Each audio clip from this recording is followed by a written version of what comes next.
السلام عليكم ورحمة الله وبركاته. الحمد لله رب العالمين. الصلاة والسلام على رسوله الأمين وعلى آله وصحبه أجمعين. ബഹുമാന്യരായ സഹോദരങ്ങളെ, ഇന്ന് നാം പഠിക്കുന്നത് സൂറത്തുൽ ഫലഖ്, വിശുദ്ധ ഖുർആനിലെ 113 അധ്യായം. സൂറത്തുൽ ഫലഖും സൂറത്തുൻ നാസും വിശ്വാസിയുടെ ജീവിതത്തിലെ പടച്ചട്ടയാണെന്ന് പറയാം. യാതൊരു വിധത്തിലുള്ള ഷറുകളും ഒരു വിശ്വാസിക്ക് ഏൽക്കാതിരിക്കാൻ ഉപകരിക്കുന്ന രണ്ട് സൂറത്തുകളാണ് സൂറത്തുൻ നാസും സൂറത്തുൽ ഫലഖും. ഈ സൂറത്തിന്റെ മഹത്വത്തെക്കുറിച്ച് ഇമാം മുസ്ലിം റിപ്പോർട്ട് ചെയ്ത ഹദീസ് ഇപ്രകാരമാണ്: ഖാല റസൂലുള്ളാഹി സ്വല്ലല്ലാഹു അലൈഹി വസല്ലം അലം തറ ആയാത്തിൻ ഉൻസിലത്തിൽ ലൈലത ലം യുറ മിസ്ലുഹുന്ന ഖത്ത് ഖുൽ അഊദു ബിറബ്ബിൽ ഫലഖ് വ ഖുൽ അഊദു ബിറബ്ബിൻ നാസ്. അല്ലാഹുവിന്റെ റസൂൽ സ്വല്ലല്ലാഹു അലൈഹി വസല്ലം പറഞ്ഞു, ഇന്ന് രാത്രി എനിക്ക് ചില ആയത്തുകൾ ഇറക്കപ്പെട്ടിരിക്കുന്നത് നീ കണ്ടില്ലേ? ഇതുപോലെയുള്ളവ മുമ്പ് ഒരിക്കലും ദർശിക്കപ്പെട്ടിട്ടില്ല. അവ സൂറത്തുൽ ഫലഖും സൂറത്തുൻ നാസും ആണ്. ഷെയ്ഖ് ഇബ്നുൽ ഉസൈമീൻ റഹിമഹുല്ലാ ഈ സൂറത്തിനെ പരിചയപ്പെടുത്തുന്നത് ഇപ്രകാരമാണ്: മാ തഅവ്വദൽ മുതഅവ്വിദൂന ബിമിസ്ലിഹിമാ. അഭയം തേടുന്നവർക്ക് ഇതിന് സമാനമായ മറ്റൊന്നും, അഥവാ ഈ രണ്ട് സൂറത്തുകൾക്ക് സമാനമായിട്ടുള്ള മറ്റൊന്നും തന്നെ അഭയം തേടാൻ വേറെയില്ല. ഈ അധ്യായം ഇറങ്ങുന്നതിനൊരു പശ്ചാത്തലമുണ്ട്. ലബീദ് ബിൻ ആസം എന്ന ജൂതൻ നബി സല്ലല്ലാഹു അലൈഹി വസല്ലമക്ക് സിഹർ ചെയ്തതുമായിട്ട് ബന്ധപ്പെട്ടുകൊണ്ടാണ് ഈ രണ്ട് അധ്യായങ്ങൾ ഇറങ്ങിയിട്ടുള്ളത്. അഊദു ബില്ലാഹി മിനശ് ശൈത്വാനിർ റജീം ബിസ്മില്ലാഹിർ റഹ്മാനിർ റഹീം ഖുൽ അഊദു ബിറബ്ബിൽ ഫലഖ്. പറയുക, പുലരിയുടെ റബ്ബിനോട് ഞാൻ അഭയം തേടുന്നു.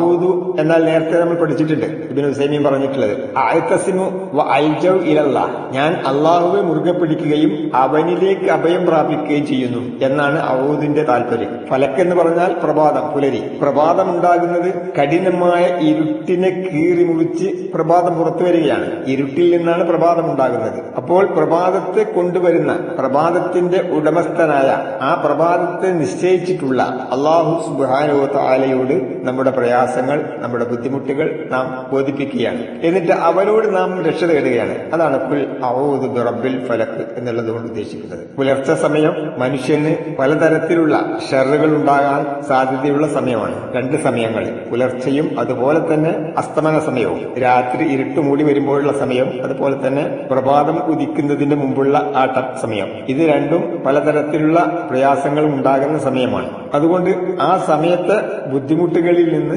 ഞാൻ റബ്ബിനോട് അഭയം തേടുന്നു. തുടർന്ന് പറയുന്നത് മിൻ ശർരി മാ ഖലഖ്, അവൻ സൃഷ്ടിച്ചവയുടെ തിന്മയിൽ നിന്ന്. അല്ലാഹു സുബ്ഹാനഹു വ തആല സൃഷ്ടിച്ചവയുടെ തിന്മയിൽ നിന്ന്. അല്ലാഹു അല്ലാത്തതെല്ലാം അല്ലാഹുവിന്റെ സൃഷ്ടികളാണ്.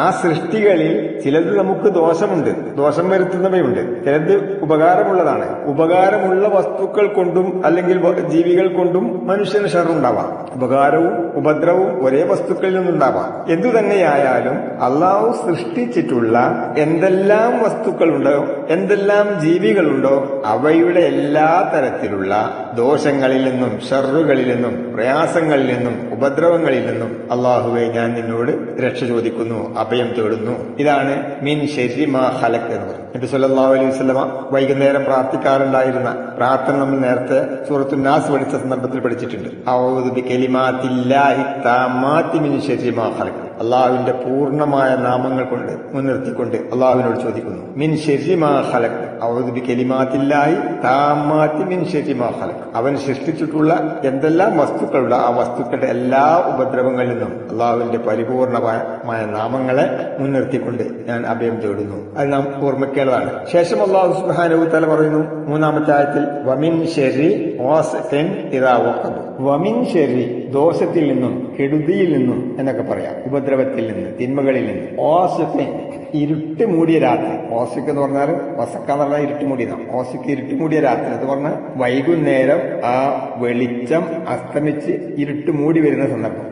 ഇതാ വഖബ്, അത് മൂടി വരുമ്പോൾ, അപ്പോൾ ഇരുട്ട് മൂടിയ രാത്രി അത് മൂടി വരുമ്പോൾ ഉണ്ടാകുന്ന ഷർറിൽ നിന്ന്. വമിൻ ശർരി ഗാസിഖിൻ ഇദാ വഖബ്, ഇരുട്ട് മൂടിയ രാത്രി അത് മൂടി വരുമ്പോൾ അതിന്റെ കെടുതികളിൽ നിന്നും അല്ലാഹുവെ ഞാൻ നിന്നിൽ അഭയം തേടുന്നു എന്നാണ് അതിന്റെ താല്പര്യം. അതുകൊണ്ട് ആ സമയത്തുണ്ടാകുന്ന എന്തെല്ലാം കെടുതികളുണ്ടോ അതിൽ നിന്നെല്ലാം അത് മനുഷ്യന്റേതാവട്ടെ, ജിന്നുവർഗത്തിൽപ്പെട്ട ആളുകളുടേതാവട്ടെ, മൃഗങ്ങളാവട്ടെ, ജന്തുജാലങ്ങളാവട്ടെ, ഇഴജന്തുക്കളാവട്ടെ, മനുഷ്യരാവട്ടെ, എന്തു തന്നെയായിരുന്നാലും ശരി, ഏതെല്ലാം വസ്തുക്കളിൽ നിന്ന്, വ്യക്തികളിൽ നിന്ന് എന്തെല്ലാം തരത്തിലുള്ള ഉപദ്രവങ്ങളുണ്ടോ അതിൽ നിന്നെല്ലാം അള്ളാഹുവെ ഞാൻ നിന്നിൽ അഭയം തേടുന്നു. വമിൻ ശരി ഓസക്കിൻ ഇതാ വഖബ്. തുടർന്നുകൊണ്ട് അല്ലാഹു സുബ്ഹാനഹു വ തആല പറഞ്ഞു വമിൻ ശരി നഫ്ഫാസാത്തി ഫിൽ ഉഖദ്. 4-ാമത്തെ ആയത്ത് വമിൻ ശർ കെടുതികളിൽ നിന്നും, അന്നഫ്ഫാസാത്ത്, നഫ്ഫാസാത്ത് പറഞ്ഞാൽ ഊതുന്നവർ, ഫിൽ ഉഖദ് കെട്ടുകളിൽ ഊതുന്നവരായ ആളുകളുടെ ഷെറുകളിൽ നിന്ന്, ഉപദ്രവങ്ങളിൽ നിന്ന്. കെട്ടുകളിൽ ഊതുന്നവർ എന്നുള്ളത് കൊണ്ട് ഉദ്ദേശിക്കുന്നത് സിഹിർ ചെയ്യുന്ന, മാരണം ചെയ്യുന്ന ആളുകളെ സംബന്ധിച്ചാണ്. അത്തരം ആളുകൾ ഉണ്ടാക്കുന്ന ഫിതനകൾ, അവർ ഉണ്ടാക്കുന്ന ഷെറുകൾ, ആ ഷെറുകളിൽ നിന്ന് അള്ളാഹുവിൽ അഭയം തേടുന്നു. ഇവിടെ അതുകൊണ്ട് ഉദ്ദേശിക്കുന്നത് സിഹിറാണ്. സിഹിർ ചെയ്യുന്ന സാഹിറുകളായ ആളുകൾ അവരുടെ പ്രവർത്തനങ്ങൾ പല രൂപത്തിലുണ്ട്. അതിലൊരു പ്രവർത്തനമാണ് നൂലെടുത്ത് അല്ലെങ്കിൽ ചരടെടുത്തിട്ട് ആ ചരടുകളിൽ ഊതിക്കൊണ്ട് കെട്ടുകൾ ഇടുക, അല്ലെങ്കിൽ അതിൽ തുപ്പിക്കൊണ്ട് കെട്ടുകൾ ഇടുക. അത് സിഹിറിന്റെ ഒരു ഭാഗമാണ്. ഇത്തരത്തിലുള്ള സിഹിറുകൾ ചെയ്യുന്ന, കെട്ടുകളിൽ ഊതുന്ന സ്ത്രീയാവട്ടെ പുരുഷനാവട്ടെ ആരായിരുന്നാലും ശരി, അവരുണ്ടാക്കുന്ന എല്ലാ ഫിത്നകളിൽ നിന്നും അള്ളാഹുവെ ഞാൻ നിന്നിൽ അഭയം തേടുന്നു. വമിൻ ശരി നഫ്ഫാസാത്തി ഫിൽ ഉഖദ് കെട്ടുകളിൽ ഊതുന്നവരായ മാരണക്കാരുടെ ഷറുകളിൽ നിന്ന് ഞാൻ നിന്നിൽ അഭയം തേടുന്നു. ഇസ്ലാമിലെ വൻ പാപങ്ങളിൽപ്പെട്ട പാപങ്ങൾ സംബന്ധിച്ച് റസൂലുള്ളാഹി സ്വല്ലല്ലാഹു അലൈഹി വസല്ലം എണ്ണിയ സമയത്ത് പറഞ്ഞു ഇജ്തനിബൂ സബ്അൽ മുബിഖാത്ത്, 7 വൻ പാപങ്ങൾ നിങ്ങൾ ഉപേക്ഷിക്കുകയും എന്ന് റസൂലുള്ളാഹി സ്വല്ലല്ലാഹു അലൈഹി വസല്ലം പറഞ്ഞു. ആ 7 വൻ പാപങ്ങളിൽ ഒന്നാമതായിട്ട് എണ്ണി പറഞ്ഞത് അശ്ശിർക്കു ബില്ലാഹ്, അള്ളാഹുവിൽ പങ്കു ചേർക്കുക എന്നുള്ളതാണ്. അതിനുശേഷം റസൂലുള്ളാഹി രണ്ടാമതായിട്ട് എടുത്തു പറഞ്ഞത് അസ്സിഹ്റു, സിഹിറാണ്, മാരണമാണ്. ഇത് വൻ പാപങ്ങളിൽ പെട്ടതാണ്. എന്ന് പറഞ്ഞാൽ ഷിർക്ക്, അള്ളാഹുവിൽ പങ്കു ചേർക്കലാണ്. സിഹിറും അതുപോലെ തന്നെ ഷിർക്കിലേക്ക് എത്തിക്കുന്ന, മനുഷ്യന്റെ തൗഹീദിനെ നശിപ്പിക്കുന്ന, വിശ്വാസത്തെ നശിപ്പിക്കുന്ന പ്രവർത്തനങ്ങളാണ് സിഹിർ. ആരെങ്കിലും സിഹിർ ചെയ്യുന്ന ആളുകളെ സമീപിച്ചാൽ അത്തരം ആളുകൾ നബി സല്ലല്ലാഹു അലൈഹി വസല്ലമക്ക് ഇറക്കപ്പെട്ടതിൽ അവിശ്വസിച്ചു എന്ന് റസൂലുള്ളാഹി സ്വല്ലല്ലാഹു അലൈഹി വസല്ലം പറഞ്ഞു. മൻ അത കാഹിനൻ ഔ അറാഫൻ ഫസദ്ദഖഹു ബിമാ യഖൂലു ഫഖദ് കഫറ ബിമാ ഉൻസില അലാ മുഹമ്മദ് സ്വല്ലല്ലാഹു അലൈഹി വസല്ലം. ആരെങ്കിലും ഒരു ജ്യോത്സ്യനെയോ മാരണക്കാരനെയോ സമീപിക്കുകയും മൻ അതാ കാഹിനൻ ഔ അറാഫൻ ഫസദ്ദഖഹു എന്നിട്ട് അയാൾ പറയുന്നത് അവൻ സത്യപ്പെടുത്തുകയും ചെയ്താൽ, സാഹിറുകളായ ആളുകൾ അവർ കവടി നിരത്തി അല്ലെങ്കിൽ എന്തെങ്കിലും ചുട്ടുവിദ്യകൾ കാണിച്ച് നിങ്ങൾക്ക് ഇന്ന വിഷമം ബാധിച്ചിട്ടുണ്ട്, ഇന്ന പ്രയാസം ഉണ്ടായിട്ടുണ്ട്, ഇന്ന ആള് സിഹിർ ചെയ്തിട്ടുണ്ട്, ഇങ്ങനെ അവർ മനുഷ്യന് ബാധിച്ചിരിക്കുന്ന എന്തെങ്കിലും കാര്യങ്ങളെ സംബന്ധിച്ച് അല്ലെങ്കിൽ മനുഷ്യന് ലഭിക്കേണ്ട ചില കാര്യങ്ങളെ സംബന്ധിച്ച് ചില വിശദീകരണങ്ങൾ നൽകും. ഇവരെ സമീപിച്ചുകൊണ്ട് അവർ പറയുന്ന ആ വിശദീകരണങ്ങൾ ഒരു മനുഷ്യൻ സ്വീകരിച്ചു കഴിഞ്ഞാൽ റസൂലുള്ളാഹി സ്വല്ലല്ലാഹു അലൈഹി വസല്ലം പറഞ്ഞു ഫഖദ് കഫറ ബിമാ ഉൻസില അലാ മുഹമ്മദ്, മുഹമ്മദ് നബി സ്വല്ലല്ലാഹു അലൈഹി വസല്ലമക്ക്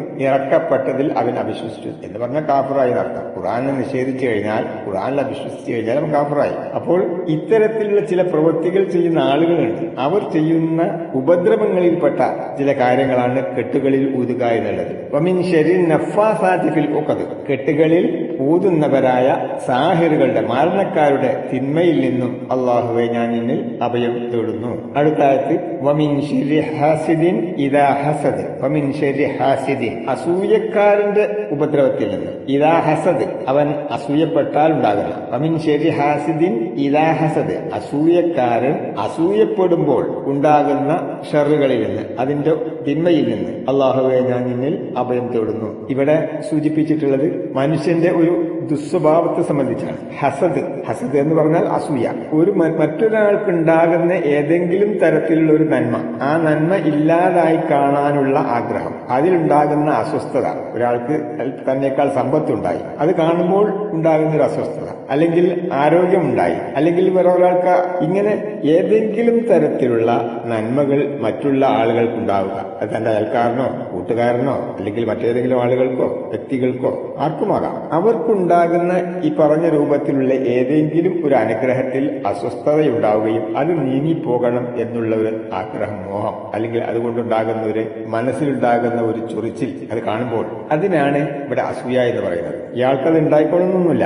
അസൂയ വെക്കുന്ന ഒരാൾക്ക് മറ്റൊരാൾക്ക് കിട്ടിയ നിഅമത്ത്, അനുഗ്രഹം ഇയാൾക്ക് ലഭിക്കണമെന്നില്ല. ഒരാൾക്ക് അപ്പുറത്തൊരാൾക്ക് അയൽക്കാരന് നല്ലൊരു വീടുണ്ട്, തനിക്കതുപോലെ വീട് ഉണ്ടാകണം എന്ന ആഗ്രഹമൊന്നുമില്ല. പക്ഷെ അവന്റെ വീട് കാണുമ്പോൾ ഒരു അസ്വസ്ഥത, അത് നശിക്കാനില്ല, അല്ലെങ്കിൽ അത് കാണുമ്പോൾ ഉണ്ടാകുന്ന ഒരു പ്രയാസം, അത് അസൂയ. പണിയാണ്. അതുപോലെ അറിവ്, എനിക്കതുപോലെ അറിവ് കിട്ടിക്കൊള്ളുന്നില്ല, ഉണ്ടാകണമെന്ന് ആഗ്രഹവുമില്ല. മറ്റവന്റെ അറിവ് എങ്ങനെയെങ്കിലും നശിച്ചു പോയാൽ മതി, അതുകൊണ്ട് അവന് ഉപകാരം കിട്ടാതായിരുന്നാൽ മതി. ഇങ്ങനെയുള്ള ഒരു ചിന്താഗതി അവന്റെ മനസ്സിലുണ്ടാകുന്ന ഒരു തരം അസ്വസ്ഥത, ഇതിനെയാണ് ഹസദ് എന്ന് പറയുന്നത്. അപ്പോൾ ചില ആളുകൾ ഇങ്ങനെ മറ്റുള്ളവർക്കുണ്ടാകുന്ന നിഅമത്തുകളിൽ അസൂയ വെച്ച് പുലർത്തും. ആ അസൂയകൾ പലതരത്തിലുള്ള ബുദ്ധിമുട്ടുകൾ ഉണ്ടാക്കും. അത് എന്തെങ്കിലും അവരുടെ അനുഗ്രഹങ്ങൾ നശിപ്പിക്കുവാനുള്ള പ്രവർത്തനങ്ങൾ, അല്ലെങ്കിൽ അതിന്റെ പേരിൽ അത് നീങ്ങിക്കാണുവാനുള്ള പ്രവർത്തനങ്ങളിൽ ഏർപ്പെടുക, അല്ലെങ്കിൽ ഏതെങ്കിലും തരത്തിലുള്ള ഉപദ്രവങ്ങൾ, ഇങ്ങനെ എന്തുമാകാം. അത്തരത്തിലുള്ള ഒരു ഹാസിദ്, ഒരു അസൂയക്കാരൻ അസൂയപ്പെട്ടാൽ എന്തെല്ലാം പ്രയാസം ഉണ്ടാവും. അത് ശാരീരികമാകട്ടെ മാനസികമാകട്ടെ, ഏത് തരത്തിലുള്ള പ്രയാസമായാലും ശരി,